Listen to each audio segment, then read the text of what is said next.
any threat develop along our northern borders, Pakistan could take advantage of that and create some trouble for us on the northern borders. And therefore, we have taken adequate precautions to ensure that any such misadventure by Pakistan is thwarted and they are not able to succeed in their mission. But in fact, they may suffer heavy losses should they attempt any misadventure. सुन लो चीन, सुन लो पाकिस्तान। ये भारत की chief of defence staff Bipin Rawat की सख्त चेतावनी है। CDS ने साफ साफ शब्दों में देश के दुश्मनों को कह दिया है कि अब और नहीं। दुश्मन जब जब गुस्ताखी करेगा उसे भारत की तरफ से कड़ी कार्रवाई का सामना करना पड़ेगा। भारत चीन के साथ मौजूदा विवाद को लेकर सीडीएस ने कई अहम बातें कही हैं। इसके साथ ही उन्होंने पाकिस्तान को लेकर भी सख्त संदेश दिया है। US India strategic partnership forum के तीसरे वार्षिक सम्मेलन में सीडीएस ने चीन पाकिस्तान पर कई अहम बातें बोली हैं। इसके साथ ही उन्होंने भारत और अमेरिका के रिश्तों को लेकर भी टिप्पणी की है। सीडीएस ने पाकिस्तान को लेकर कहा है कि अगर वो चीन से जारी तनाव का फायदा उठाने की कोशिश करेगा तो उसे भारी नुकसान होगा। Any threat develop along our northern borders, Pakistan could take advantage of that and create some trouble for us on the northern borders. And therefore, we have taken adequate precautions to ensure that any such misadventure by Pakistan is thwarted and they are not able to succeed in their mission. But in fact, they may suffer heavy losses should they attempt any misadventure.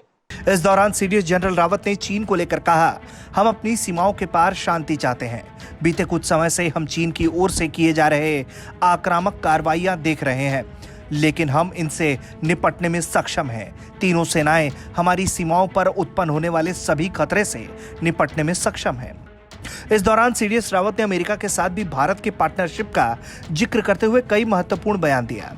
उन्होंने US के साथ भारत के रिश्तों में 2+2 level की बैठक का जिक्र किया और बताया कि कैसे इस नीति ने दोनों देशों को जोड़ने का काम किया है। I would like to begin by saying that as far as India and the United States are concerned, our defense relationship has received a major fillip with the 2+2 ministerial dialogue that we held in Delhi, where the foundational communications compatibility and security agreement, which we refer to as the COMCASA, has been signed between our two nations.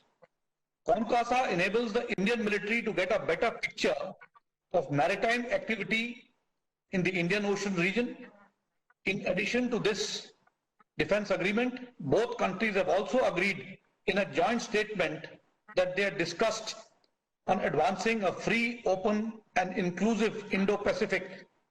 During the 2+2 meeting, the two sides also welcomed the signing of the Industrial Security Annex, which will facilitate the exchange of relevant information between the two sides. CDS की बातों से ये साफ है कि भारत का रुख चीन और पाकिस्तान को लेकर अब तभी बदलेगा जब वो साफ नीति और साफ नीयत के साथ शांति की बात करेंगे, वरना भारत ने भी अपनी लकीर साफ साफ खींच दी है। दगाबाजी और दोस्ती एक साथ नहीं चल सकती। ब्यूरो रिपोर्ट, भारत तक।